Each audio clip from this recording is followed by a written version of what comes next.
Hi, I'm Alia. So today I have a video for you guys about the words je and je.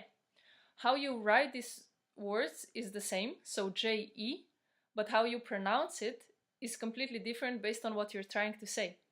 So let's just start with examples. If I say on je zdravnik, it means he is a doctor. So je, okay?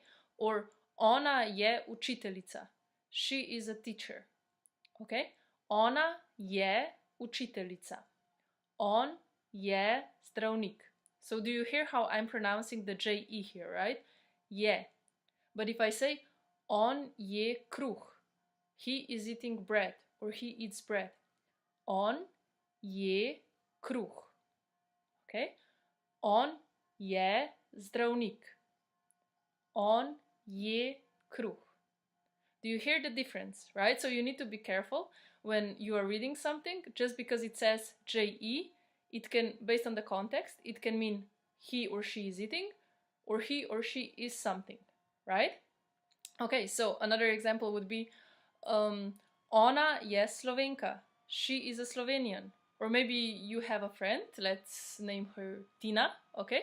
And she's an Italian, right? So Tina je Italijanka, okay? Tina je vegetarijanka. Tina is a vegetarian, okay? And then another for a guy, let's call him Marko.